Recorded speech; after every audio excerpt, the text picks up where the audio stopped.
kitchen cabinets. It's not.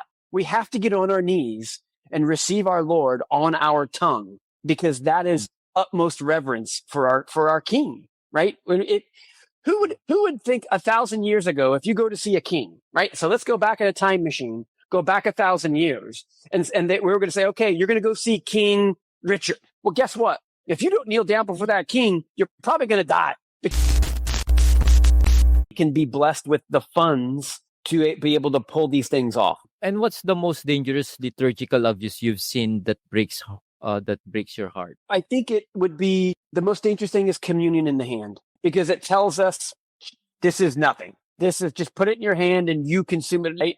We shouldn't, those of us who are not consecrated priests, we should not be touching it. And I freely admit, years ago, I was a Eucharistic minister going to the new Mass. I had no idea. And now that I think about it, I'm disgusted at myself for not being told, not knowing the truth, right? And the truth is, my hands should never touch a consecrated host, because my hands are not consecrated. I'm not a priest. And so when we just walk up the communion line and put our hands out as if to say, this is just like another thing, another article of food or just something that we can pull out of our closet or out of our kitchen cabinets, it's not. We have to get on our knees and receive our Lord on our tongue, because that is utmost reverence for our King, right? Who would think 1,000 years ago, if you go to see a king, right? So let's go back in a time machine, go back 1,000 years, and we were going to say, okay, you're going to go see King Richard. Well, guess what? If you don't kneel down before that king, you're probably going to die, because you just give that kind of respect. Every peasant, every noble person, regardless of where you are in society, knows you kneel before a king. And now we think about the King of Kings, Jesus Christ. We can't kneel down and receive him on our tongue. So any priest or bishop who doesn't understand that, I pray that they would understand that. I pray that they wouldn't see that as, well, we're just trying to be holy and better than people because we want to get on our knees. No, there's no other way to receive my Lord than on my knees, because he's my king. He's my Eucharistic king. So to me, Adrian, that's the biggest danger in the church today. And it stems from the liturgy. It stems from the new liturgy, which says, just come on up and wear whatever you want to wear and do whatever you want to do, and just come on up and have him put it in your hand. We can't have that. And for sure, there will be people who will comment that the church gave indult in the communion in the hands, Brother Tony. Yes, they absolutely will. However, just because they gave that doesn't mean that that's what should be practiced, right? That does not give us that. Yes, I absolutely agree. You can receive the Lord on your hand and you can put him in your mouth. I understand that. However, I argue that we as individuals with logic and reason and intellect, we should know that that's not what we should do with our king, right? We shouldn't do that. So yes, you're exactly right. That is allowed. However, it is not the most reverent thing that we can do. And even if I'm going to the new Mass, I should be allowed to get on my knees and to receive our Lord on my tongue. And I should not be ostracized for doing that. I should not be looked down upon by doing that, because if we're doing it for the right reason, right? If we're doing it for the right reason, and if for some reason we are unable, the priest will not allow us to receive him, then that's God's will. And we walk back to our pews and we move on with life. Just because we are allowed to do something doesn't mean we should. Just because I have free will and can do a lot doesn't mean I should do things, right? I mean, Adrian, I have free will to go out and punch somebody in the face that I don't agree with. But should I do that? Absolutely not. Absolutely not. I should not do that. And sadly, brother, because it became the opposite. Most people just receive the communion by hand, and tongue. I mean, few people receiving by tongue, and it just became the opposite, that the tongue became the indult.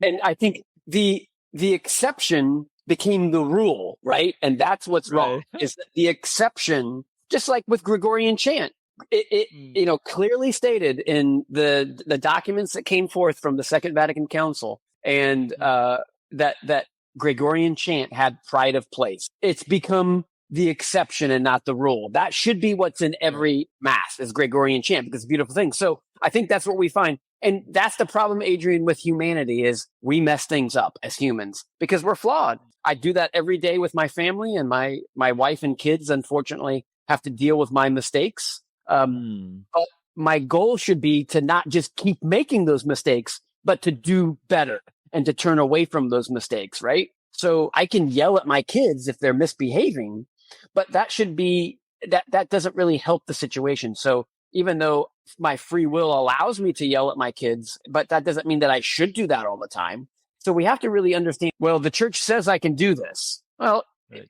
think about it for yourself. You're a human being. What should you do, right? What should you do when you're placed before your king? Because guess what? We're all going to stand before Jesus when we die. He is the just judge. And when we stand before him, just like those soldiers who fell down in the garden when he was arrested because of his power, we will fall on our knees before our Lord Jesus Christ when we stand before him. We'd better do it now when we have the opportunity. That's my opinion. So how does the Mass of the Ages fight the growing crisis of disbelief in the real presence? We fight through showing how beautiful Christ is in all of his aspects. Christ is the head of the church, right? So he is the head of the church and we are his members. So we show the beauty of the head of the church through the beauty of the members of the church. And we can show people that look, we can't just have documentaries and say to people, Jesus is wholly and substantially present in the Eucharist. Right. I mean, people either believe it or they don't. So what we have to do is we have to show the beauty of Christ in all aspects of the faith, which is what tradition is. So we want to show tradition. We want to lift it up and show tradition, not just in the liturgy, but in all aspects, right? Tradition in the saints, tradition in the feasts and festivals. If we show the beauty of that and the goodness and the truth and the unity of that, then people are going to look at Christ and say, he is my king and he is present in the Eucharist. And I want to bow down and honor him and receive him properly. But Right. again, before that, it is just believing that he is present in the Eucharist. We have to let media be that driver that gives them that faith, right? That takes that flame and grows that flame so that their faith is grown, so that they do believe that Christ is actually wholly and substantially present in the Eucharist, body, blood, soul, and divinity. So it's a hard thing, Adrian, but we're not going to stop. We're not going to stop making media that shows that Christ is our Eucharistic King. And what moment during filming Discover Tradition gave you chills and made you say, this is what the church is missing? When we were in southern Spain and we were filming Semana Santa, Holy Week, we were in it gave me chills in a monastery that's no longer a monastery. So there was a 16th century monastery it's now a winery.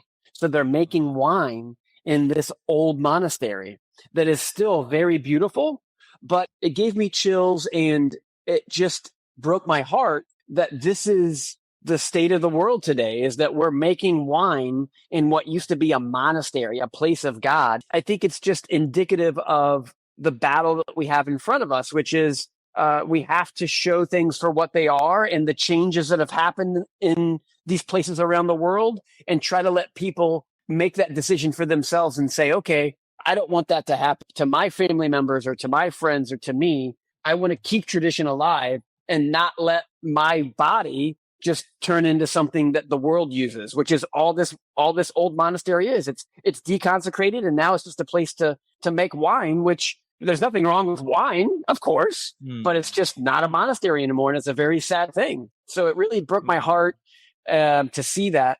But to see the faith of faithful Catholics, we met some very faithful Catholics in Sevilla who were doing these festivities of Semana Santa, and they were doing them out of their love for Jesus Christ and for Mary and Saint Joseph in the church. So that was a very uplifting thing for us to see, is to see those people doing this for the right reason. And how does the TLM stand as a bold counter to today's woke relativistic culture? Well, I mean, it stands as a cornerstone of the church because it's so old, right? I mean, it's been the Mass since St. Gregory the Great, and it's basically the same thing since then, since the 6th century.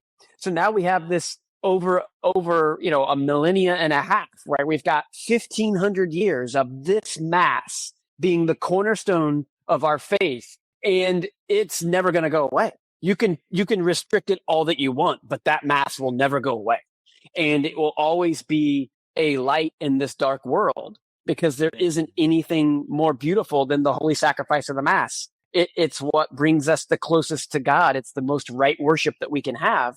So it's always going to do that, Adrian. And I think that's what's great about the Old Mass, is that we can always turn to it and know that it will be a light in this dark world. And many